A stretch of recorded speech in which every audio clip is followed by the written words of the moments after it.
It's a prank!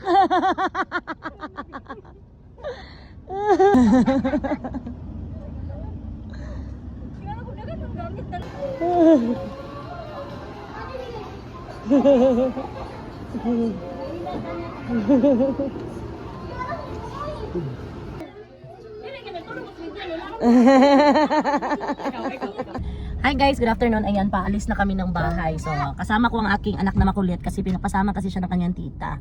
So, papunta kami ngayon ng airport. So, bago kami punta ng airport, dadaanan muna namin si mama at yung kapatid kong may kambal. Kasi meron kaming susunduin sa airport at hindi alam ni mama na isa itong sorpresa para sa kanya.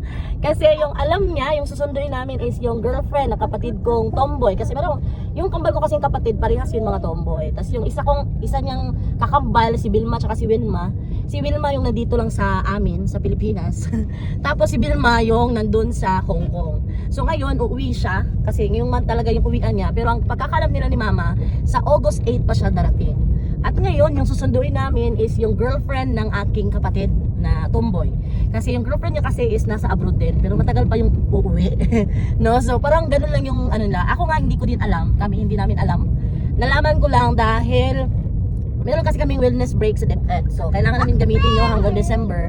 Dahil kapag hindi namin nagamit, sayang. Kasi ano yun eh, may expire din. So, kailangan namin mag-wellness break. So, sabi ko, pag dumating yung kapatid kong babae galing ng Hong Kong, so, yun yung time na mag-wellness break na lang ako. So, kaya napatanong ako sa kanya. Yun nga, sinabi niya sa akin. Kasi sabi niya, August 18 din daw yung balik niya. Sabi ko, bilis naman. Darating ka ng 8. Tapos, aalis ka din ng 18. So, nasa 10 araw lang yun. Pero, ang totoo pala, yung susunduin namin ngayon, yung kapatid ko. Kaya, tingnan natin kung anong maging reaksyon ni Mama, kung anong magiging reaksyon ni Papa, o diba? Kaya, tingnan nyo yung video na ito, hanggang sa matapos po ang video natin. At please, sa lahat pa rin hindi nakapag-subscribe sa atin, please subscribe our channel po. Sana i-subscribe nyo po ako. Kasi nag-ano din tayo, no? Na meron tayong kahit konting-konting barya lang araw-araw, at least meron. Ayun. So kasi monetize na tayo kay YouTube kasi. So sayang naman din kasi na hindi tayo mag-upload ng mga videos. So, kaya sa lahat po ng nanonood ngayon, sa hindi pa nakapag-subscribe, mag-subscribe na kayo. At please click the notification para maging ano po kayo, updated po kayo sa ating mga videos. At I will try my very best talaga na meron tayong ma-upload ng mga video na mga ganda na gaganahan din kayong manood. Okay? So mamaya, tingnan natin kung anong magiging reaksyon ni Mama at saka ni Papa. At yun na nga guys, so nasundo na natin si Mama at saka ang aking kapatid na may kambal. Yan yung kapatid ko na may kambal. Yan o, yan. Si Wilma. O, diba? So susundin namin yung girlfriend niya. Sunduin na namin ang girlfriend niya. Pero maghanap pa na kami ng makainan kasi nagugutom si ako. Siguro yung mga sa tabi-tabi ng mga ulam-ulam ng mga gulay. Kasi yun lang naman yung kinakain natin, gulay-gulay na lang. Kasi habang tumatanda tayo, marami na tayong mga kasakitan sa buhay. Kaya gulay-gulay na lang tayo. Depende sa oras na to dito karon kay ay murag muulan man kung kaulan noon unya dili na ta kay ma-traffic na niya sa langay ta. Paitaton ako ni ang babae og yung anak kong babae kasi bibilan ko sana dadaan mo na sana kami ng Gaisano kasi anak babae bibilan ko ng ano ba earrings ba. Kasi parang lalaki na talaga tingnan niyo lalaki. Babae ba to? Ayan, babae ba yan? Mukha talagang lalaki ba? Saan kami sa gasoline station pero paubos na ang mga unleaded. Anong gagawin natin? Wala nang unleaded ng tubil. Na baka hindi tayo aabot ng airport kasi wala nang gasolina. Kasi paubos na yung mga unleaded. So anyway, marami namang gasoline station, baka okay lang. At yun yung aking mama, yung anak kong babae nandun naman sa kanila. Yung aking mama, very supportive talaga yan. Sama-sama pa siya. Char. Finally, nandito na tayo sa Lagindingan Airport. Ayan, papasok na kami. Ayan. Papasok na kami ng Lagindingan Airport. Asa man, di ma? Ito? Dito? Mapugid magtabo din ka ng kadlaw ako ng bulan. Ayun, badlungon kayo mong driver. Nandito na po kami sa loob mismo ng airport. Nakapasok na. Yan. So, yan. Parang ang liit lang tingnan, no?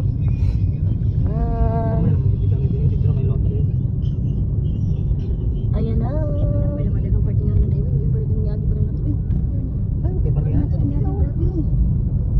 parking ni sir. Asa mo? Dili na lang dito ah. Ah. Pag nabangga mo daw yung mga barrier nila, yan, magmumulta ka lang naman ng 20,000 pesos. Stricto masyado ang airport. Ayan.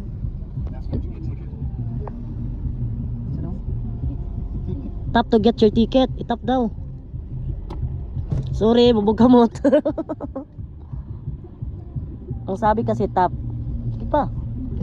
Ay, ano kamot yan? Palat siya. Eh, kan ingat yan. Thank you, Pod. Ano pa sama?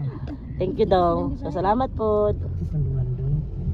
Kung abot ang Uy, kung lost ticket, 350 mo bayad. Grabe yung sige ano eh. ilang oras? Eh, kalman tang, dito man tang. Sige lang. 35 ba niya tanawin? Loob kit yun. Ah, mahal tayo. Yayay. Asa? Kamu ini tawing ko? Ay, dito na lang. Kita kita sila din wing. Salamat. Salamat. Okay na dali wing? Okay na. Gusto mo nag-park dali kay mga Yan, so ito na. Wow, grabe ba yung mga Dauminsu. Ay! Puro mag si Dauminsu.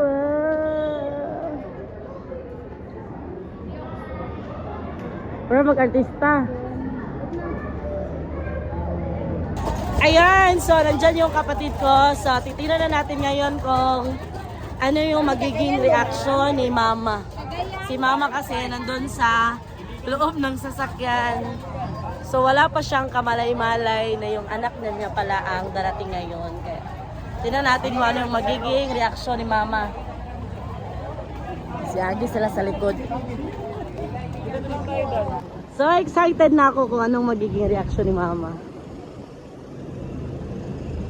Sakyan. So nakatanaw na diri ba?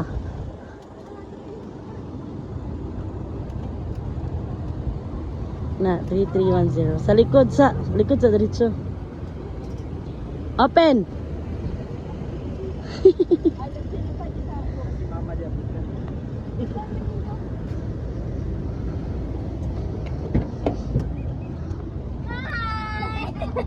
Ha, it's a prank.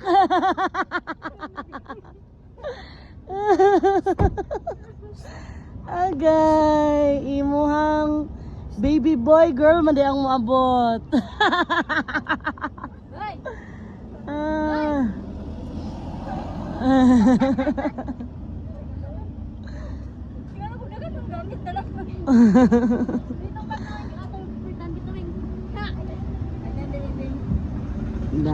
Laka lagi. So syempre, nandito na talaga. So yung sinundo talaga namin is yung kapatid ko. So mamaya na naman, titingnan na naman natin kung ano ang magiging reaksyon ni Father there, ni Papa.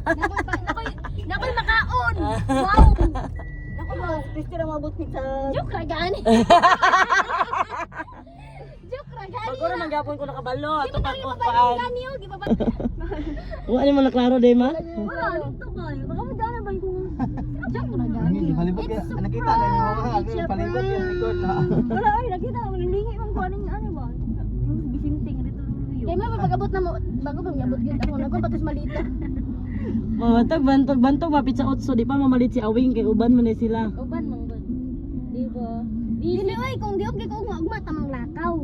Ano man sa si Christine ang moabot og 3? Gabi na ba yung panglimpyo sa balay abi yun si Christine ang moabot. Oh, grabe pag ako lugar di lugar ka mang limpyo. Wala. Kuya wala mo na yung panglimpyo sa kwarto na mas. Wala, may limpyo ko to. Lain ko hugo kayo. Bayad na 30 no? Lagi pang tungtong. 30 na siguro. Sa amin talaga magkakapatid, yan, sila talaga yung kamukha ni Mother. Oh. Ayun, ito kami sa may Liceo kasi meron pa ako isang kapatid na lalaki. So, dinaanan na din namin kasi kakain kami. So, maliit na yung sasakyan namin pero dyan, magsasalmo na lang sila sa likod. Nanap namin yung kapatid kong isa, yung teacher din dito sa Liceo de Cagayan. So, andyan na yung kapatid kong lalaki. So, hindi din niya alam na yung kapatid naming babae Sad na siya. kung nasa Hong Kong ang andito.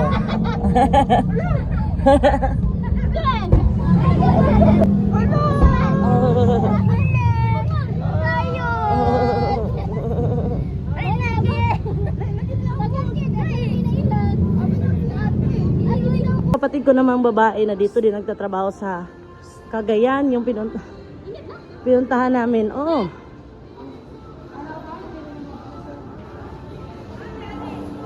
Ado si Adi. Hala.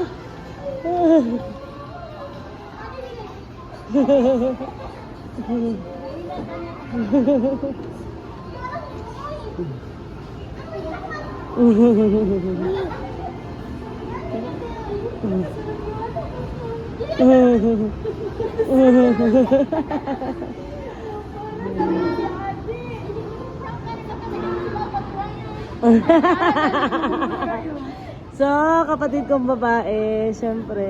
Yan, kapatid ko din si Ryan. Yung sumunod sa akin yan. Tapos meron pa ako isang kapatid na lalaki, tapos saka yung kambal, tsaka si Ryan. O, di ba? Kapatid. So, kakain muna kami sa Mang Inasal. Guys, pag ganito talaga na mayroong galing sa abroad, no, hindi talaga nawawala ang pagkain. So, nandito po kami sa Mang Inasal. Kakain muna kami bago uwi ng bahay. So, later, makikita din natin kung anong magiging reaction ni Papa kapag nakita niya ang aking kapatid. Diba? So, kakain muna kami mga guys. Huwag na tayong mag-unli kasi diet tayo, diba? Sa chicken sa atin. Ayun. Siyempre, pag lalaki yan, ano na talaga yan sa kanila? Karamihan talaga yan ng, ng Mang Inasal. Charot. Yan, ito yung kapatid na sumunod sa akin. Tapos meron pa kaming isang kapatid na lalaki na sa Amikasa siya nagtatrabaho. Yung sumunod sa akin lalaki is a teacher, DepEd din. Tapos saka yung kambal, ito, yung nag-abroad, saka yung kambal niya. Saka to. May pa akong isang kapatid na lalaki na nasa Cotabato, saka ito si Ryan, tapos si Camp Brian, tapos mamaya makikita nyo din si Camp Brian, saka si Novi. Yung pinakabunso namin na buntis, malapit na din mga anak, ngayong buwan din yun, mga anak na din yun. So, at syempre mamaya ang pinaka-excited naman dito ay yung ano magiging reaction ni Papa mamaya. At iba ko pang kapatid ko makita nila itong kapatid kong galing ng Hong Kong. Ayan. Okay, so finally nakarating na kami dito sa amin talaga sa Sulana. So titignan na natin ngayon kung anong magiging reaksyon ng aming iba pang kapatid, mga pamangkin at ng aking papa. So nandito na kami sa aming bahay. Na-tired talaga ako. At sobrang tired talaga kami. Hi! Hi everything!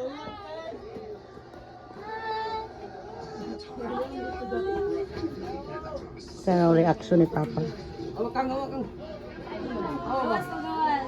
Delivery! Ano si Ade? Lang! Ay, hawak mo di, oy. Hawak, ikaw kayo, diri rin ko. Kana si Adi, maulo to. Ano si Ade? Ano ba? Ano sa lato? Ano mo? Malita pang, oy. Ano na yun? Kapag na kwarta, malita. Kaila-ilan niya yung hangkuan. Ay, na di, ay, kawalaw. Yeah!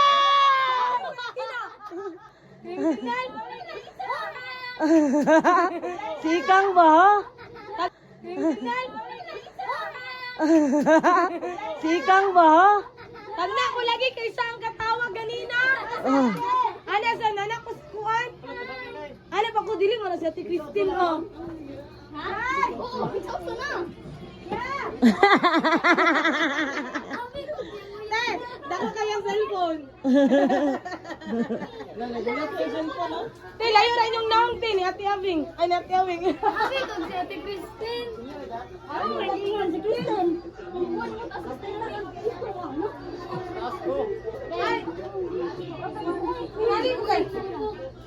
Papa, bless Papa. Nagtawag ba sila ganina? Wala po ko kasabot.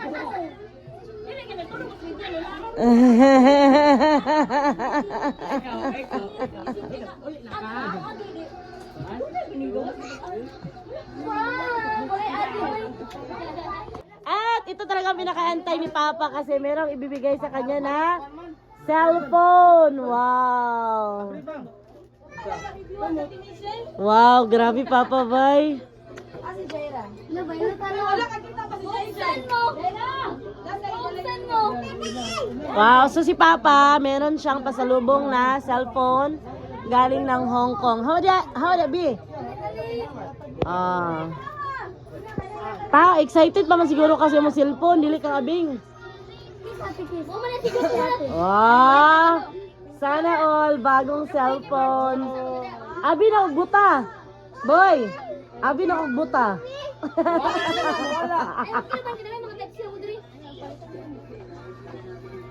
Pero istorya sila ganina. Sa ingon. Si Handa ka siya nga po. Si Awing J magasawa ani.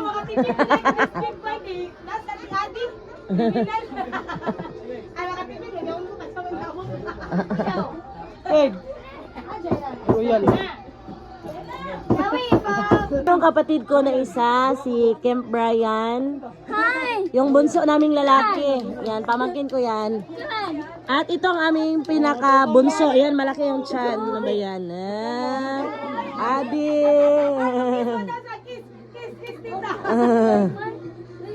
Bukat na kayo. So, nagkagulo na ang aming maliit at munting tahanan. Yan.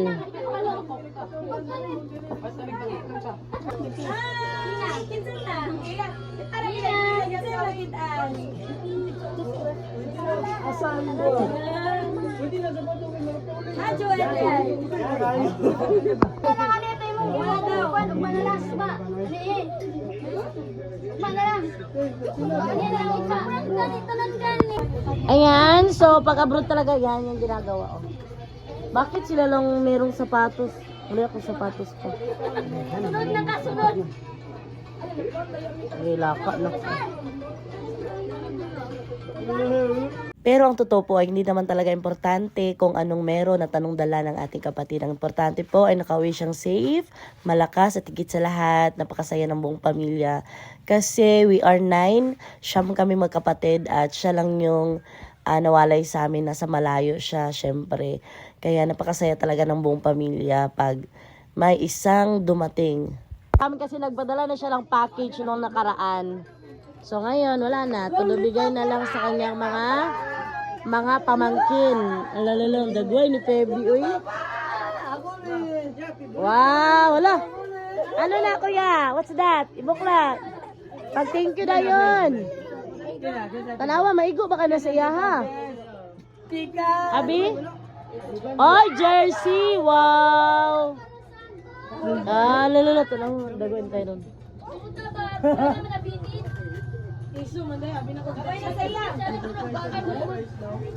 Mura gamay na sa iya, mura kang iban na igo.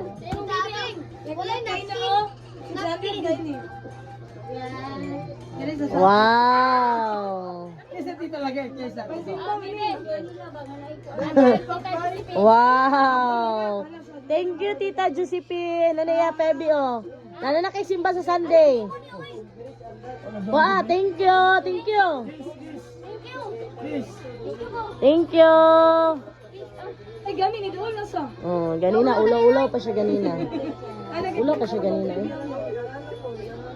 Ayaw na, Aling! So, bisi-bisihan ang mga person dito ngayong araw. Ang siban. Isa lo ayo sa gawas mo. Laro ba ba? Kumailad ba? Ay. Kita na kung tilis ilo isting na ilo ikaw.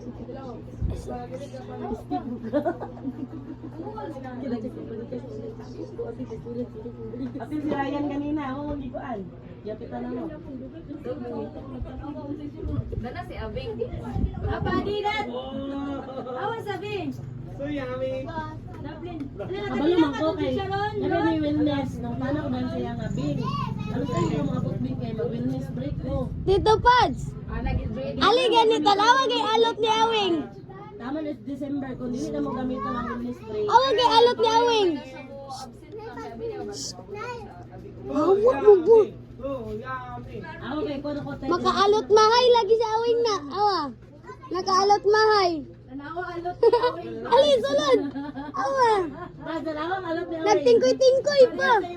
Nagtingkoy-tingkoy. Alot mahay.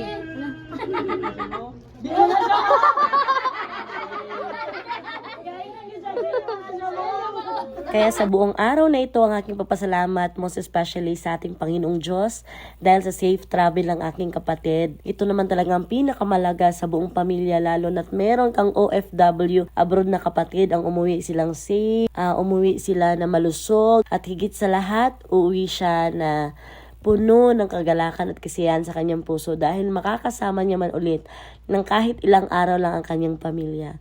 Kaya sa lahat ng OFW dyan, may salute to you kasi nakayanin niyo lahat para lamang sa inyong pamilya. God bless!